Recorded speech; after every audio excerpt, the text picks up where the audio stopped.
Assalamualaikum warahmatullahi wabarakatuh. Kembali lagi dengan saya Winda Lindung. Di sini saya akan melanjutkan materi bab 3 mengenai Kingdom Protista dan Kingdom Fungi. Kita melangkah ke kegiatan pembelajaran yang kedua, yaitu Kingdom Fungi. Hal-hal yang akan dibahas dalam Kingdom Fungi: pertama, struktur tubuh fungi atau jamur dan cara mendapatkan makanan. Yang kedua, reproduksi fungi atau jamur. Yang ketiga, klasifikasi fungi atau jamur. Dan yang terakhir, peran fungi atau jamur dalam kehidupan manusia. Jadi kita langsung saja ke pembahasan yang pertama, yaitu struktur tubuh fungi atau jamur dan cara mendapatkan makanan. Jadi anggota Kingdom Fungi ini terdiri atas organisme uniselular dan multiselular. Jamur atau fungi yang terdiri atas banyak sel atau multiselular diklasifikasikan berdasarkan sporanya dan bentuk tubuh setelah dewasa.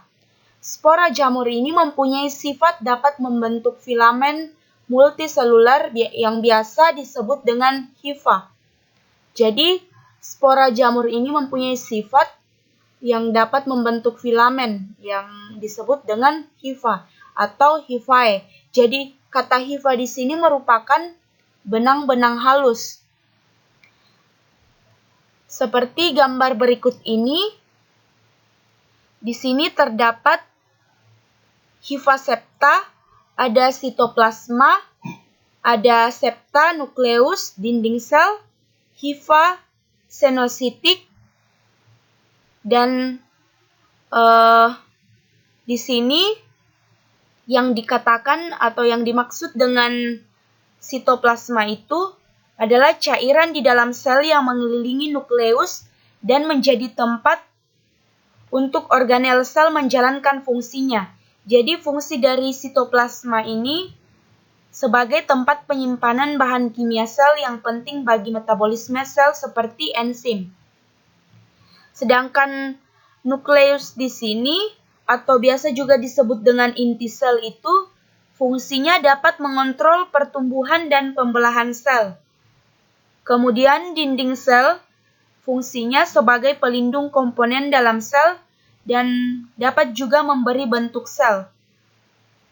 Sedangkan hifa senositik ini biasa terdapat di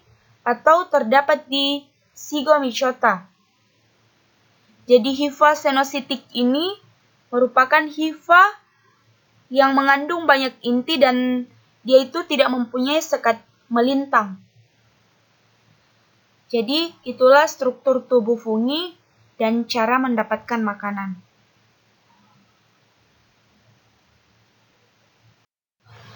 Ya, kita melangkah ke pembahasan selanjutnya, yaitu mengenai reproduksi fungi atau jamur. Jadi, cara reproduksi jamur itu sangatlah bervariasi. Ada yang secara seksual maupun secara aseksual, seperti skema reproduksi pada jamur atau fungi berikut ini. Ini adalah contoh gambar skema reproduksi pada jamur. Ada yang secara aseksual dan seksual. Jadi ketika jamur atau fungi ini bereproduksi secara aseksual, miselium terbagi-bagi menjadi bagian-bagian kecil yang nantinya tumbuh menjadi individu baru. Banyak spesies jamur yang melakukan reproduksi aseksual dan seksual menggunakan spora. Jadi spora ini digunakan dalam reproduksi aseksual dan seksual. Spora ini akan dibentuk di bagian atas miselium. Sangat jelas pada gambar pertama yang ada di sebelah kiri mengenai reproduksi aseksual. Di situ ada spora yang terdapat pada tanda panah berwarna kuning. Jadi spora ini digunakan dalam reproduksi aseksual maupun seksual. Jadi spora ini dibentuk di bagian atas miselium. Jadi di atas miselium itu dibentuk spora. Struktur ini memungkinkan spora menyebar dengan mudah. Jadi dengan struktur ini spora itu akan menyebar dengan mudah. baik melalui angin atau perantara makhluk hidup lain. Jadi tubuh jamur biasanya mengandung inti sel yang haploid. Jadi tanda panah berwarna kuning ini merupakan haploid. Jadi hampir semua tubuh jamur itu biasanya mengandung inti sel yang haploid. Pembelahan mitosis dari sel jamur yang haploid itu akan membentuk spora aseksual. Jadi pembelahan mitosis dari sel jamur yang haploid akan membentuk spora aseksual. Jika mencapai tempat yang menguntungkan, spora aseksual akan memulai pembelahan mitosis.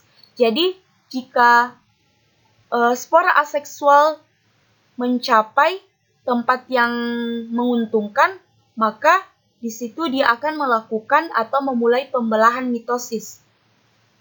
Pembelahan inilah yang menghasilkan miselium haploid baru yang secara genetis sama dengan induknya. Kemudian kita melangkah ke reproduksi seksual.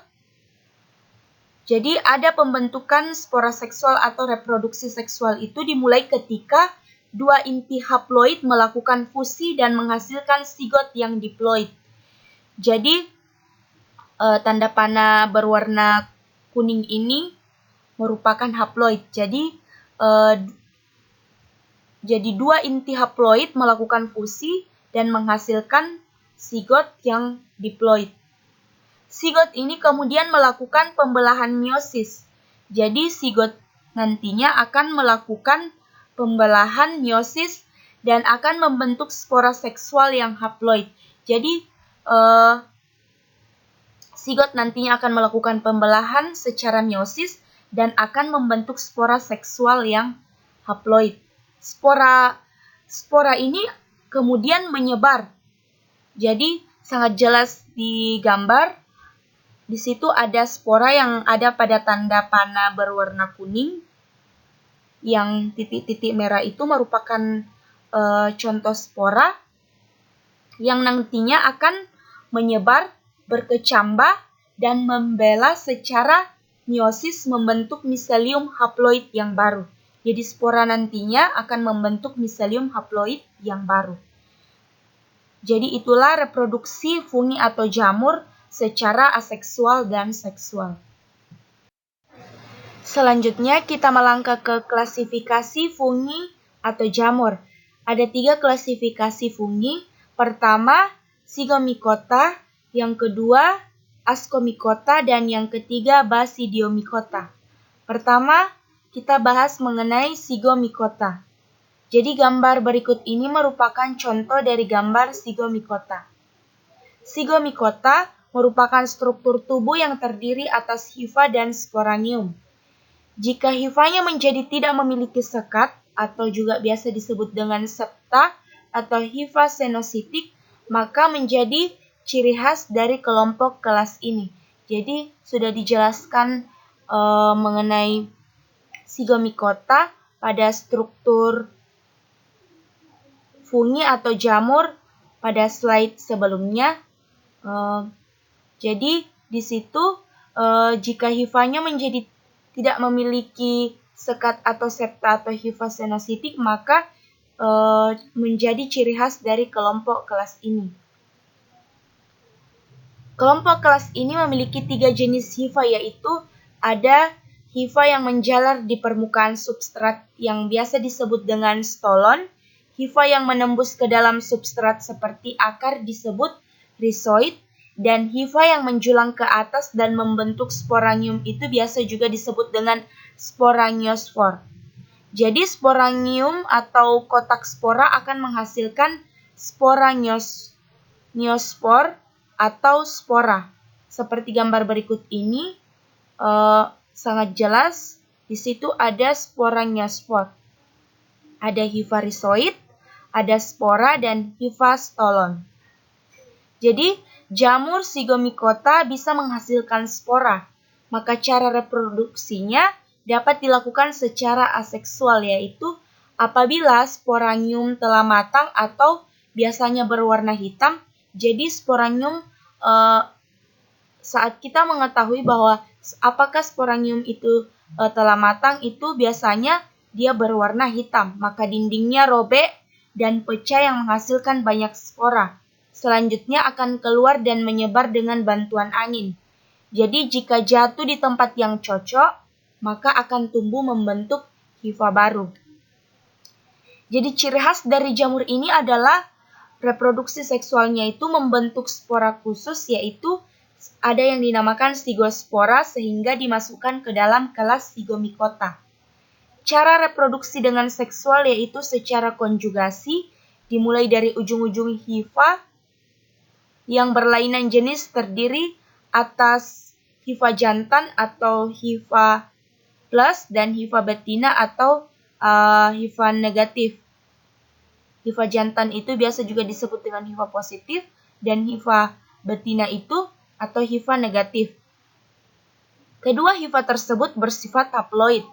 Apabila kedua hifa tersebut itu mengalami pembengkakan dan pemanjangan pada ujungnya, maka nantinya akan bertemu dan bersatu dan selanjutnya akan melebur dan akan menghasilkan sigot berdinding tebal yang biasa disebut dengan zygospora yang bersifat diploid 2N. Karena berdinding tebal, maka dia tahan terhadap kondisi lingkungan yang buruk karena dia memiliki dinding yang tebal. Pada saat ini terjadi fase istirahat atau biasa disebut dengan dormansi selama 1-3 bulan. Apabila keadaan lingkungan telah membaik, maka zygospora ini akan berkecambah serta tumbuh menjadi hifa-hifa baru dan akan membentuk sporangiospor. Seperti pada gambar berikut ini, yang pada ujungnya itu terdapat sporangium yang berisi spora dan selanjutnya akan terjadi proses reproduksi aseksual. Jadi di situ nantinya akan terjadi proses reproduksi aseksual.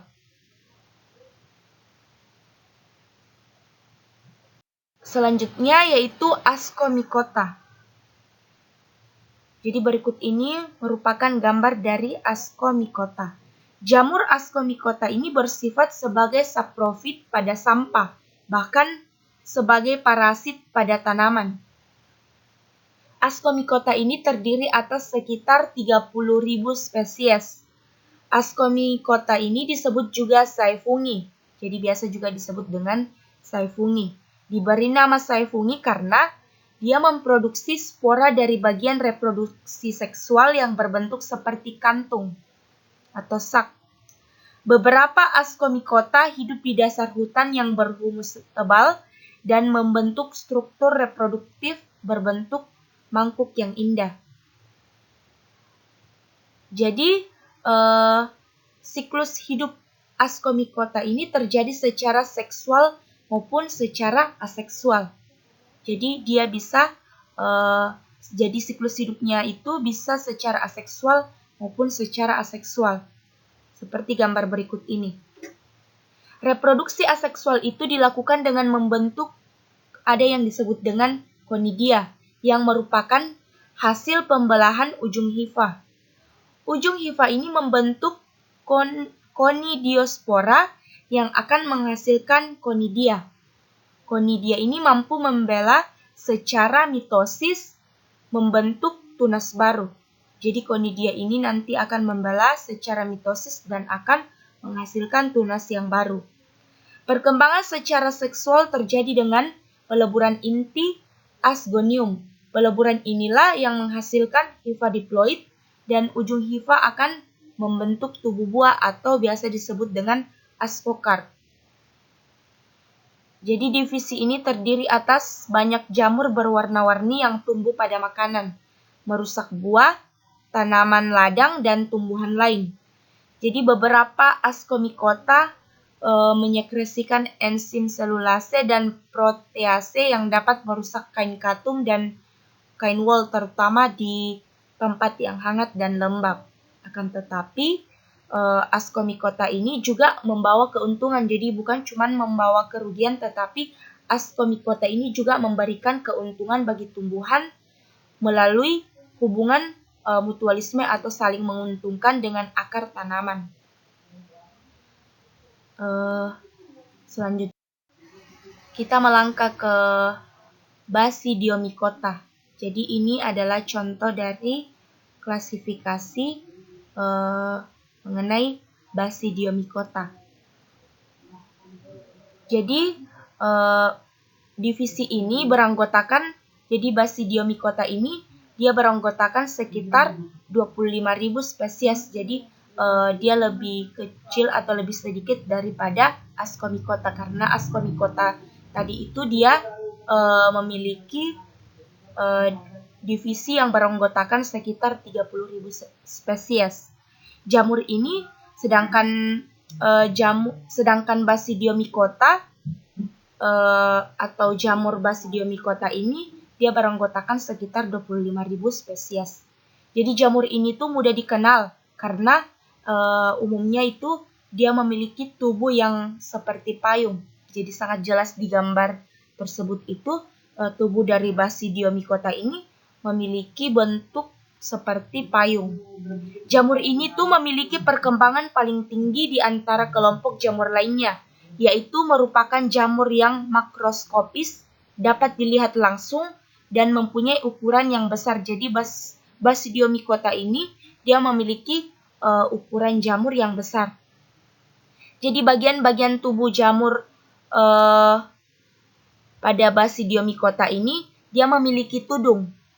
Seperti gambar berikut, dia memiliki tudung, ada tangkai, ada lamela, dan anulus. Jadi tudung ini merupakan bagian atas berbentuk seperti payung. Jadi tudung inilah yang memberi ciri khas pada jamur Basidiomycota ini, karena dia memiliki tudung seperti atau berbentuk seperti payung. Kemudian dia memiliki tangkai. Tangkai ini terletak di bawah tudung. Jadi di bawah tudung itu merupakan tangkai dari Basidiomycota. Kemudian dia memiliki lamela. Lamela ini terletak di bawah tudung berbentuk lembaran. Jadi di bawah tudung itu yang seperti lembaran itu yang disebut dengan lamela. Dan anulus. Anulus itu posisinya melingkar batang berbentuk cincin. Jadi yang berbentuk cincin di situ itu merupakan anulus. Itulah bentuk-bentuk dari Basidiomycota. Jadi spora yang dihasilkan oleh Basidium atau biasa juga disebut dengan Basidiospora ini dia bersifat haploid dan tumbuh membentuk hifa-hifa yang bersekat. Tiap sekat itu dia berinti satu, ada yang seperti hifa positif atau jantan dan ada hifa negatif atau betina. Jadi jika keduanya ini akan bertemu, akan terjadi ada yang disebut dengan plasmogami atau percampuran plasma sel.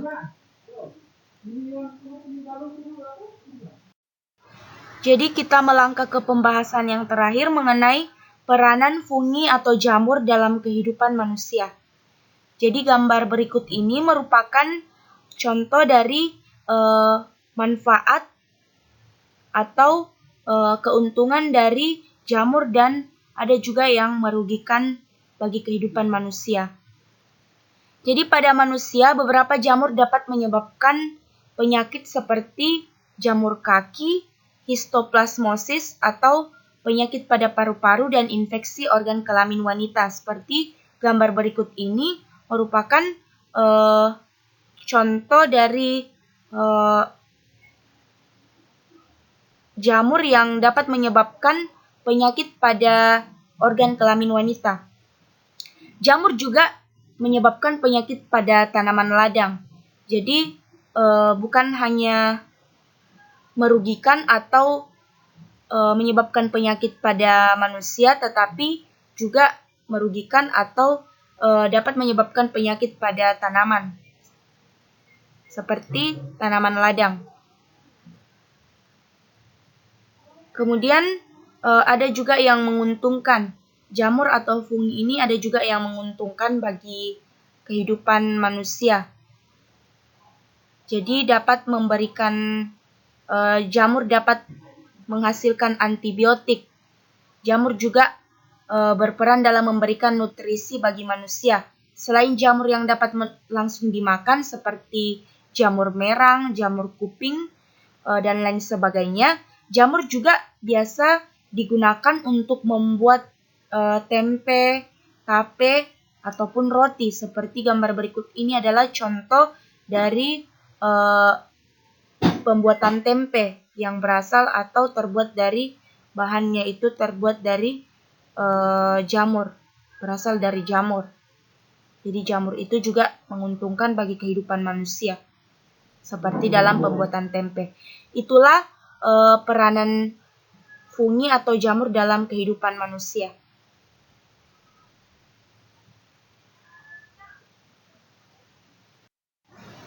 Jadi kesimpulan dari materi kegiatan pembelajaran kedua mengenai kingdom fungi, yaitu fungi merupakan makhluk hidup satu sel dan banyak sel yang bersifat heterotrof.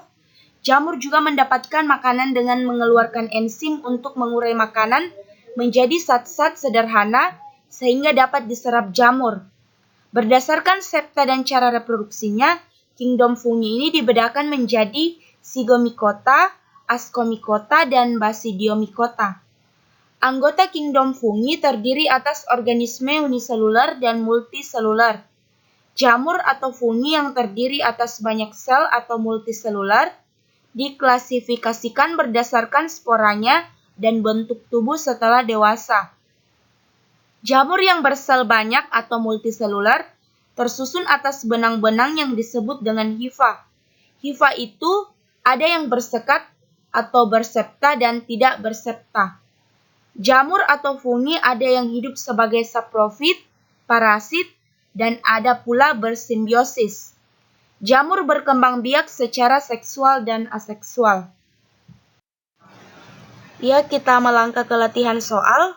Latihan soal yang pertama, berikut ini yang merupakan salah satu bentuk simbiosis jamur adalah A.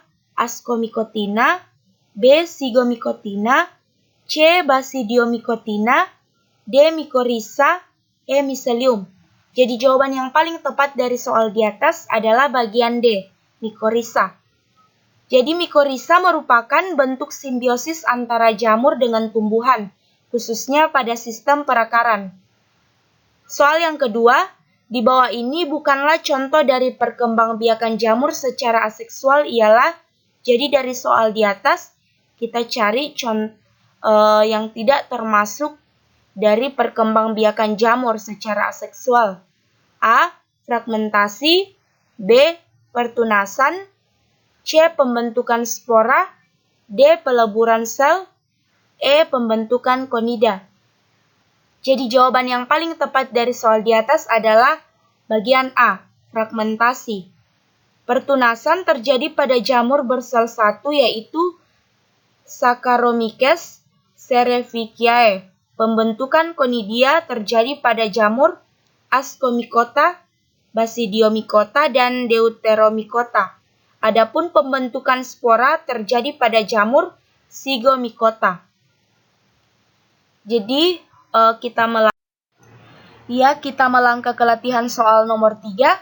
Sifat jamur jika ditinjau sebagai makhluk heterotrof adalah A. Hidupnya sangat tergantung pada inangnya, B.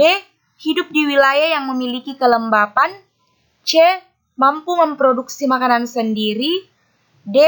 Mampu berfotosintesis, E. Memiliki klorofil. Jadi jawaban yang paling tepat dari soal di atas adalah bagian A. Hidupnya sangat tergantung pada inangnya. Jadi sifat jamur di sini ditinjau makhluk heterotrof adalah tidak dapat membuat sumber energi sendiri atau hidupnya sangat bergantung pada inangnya, sehingga harus mendapatkan makanan dari makhluk hidup lain seperti menjadi pengurai atau jamur saprofit atau jamur yang menginfeksi atau biasa disebut juga dengan jamur parasit. Soal yang keempat, sekumpulan benang-benang halus yang terdapat pada jamur disebut dengan A. Mycelium, B. Spora, C. Basidiospora, D. Ascospora, E. Sporangium. Jawaban yang paling tepat dari soal di atas adalah bagian A. Mycelium. Jadi struktur tubuh jamur itu tersusun atas benang-benang halus yang dinamakan hifa. Hifa bercabang-cabang membentuk bangun seperti jaring-jaring yang disebut dengan miselium. Latihan soal yang terakhir, jamur mampu berkembang biak dengan cara tak kawin atau vegetatif dengan membentuk A. Gema, B. Hifa, C. Conidium, D. Sorus, E. Sporanium. Jadi jawaban yang paling tepat dari soal di atas adalah bagian E, sporanium. Jadi sporanium ini merupakan kotak spora yang berisi kumpulan spora. Spora dari sporanium jika jatuh pada tempat yang cocok akan tumbuh menjadi hifa baru yang bersifat haploid. Ya, sekian dari saya mengenai pembahasan kegiatan pembelajaran kedua tentang kingdom fungi atau biasa juga disebut dengan jamur. Semoga pembahasan ini atau materi yang saya bahas bisa bermanfaat bagi kita semua. Sekian dan terima kasih. Wassalamualaikum warahmatullahi wabarakatuh.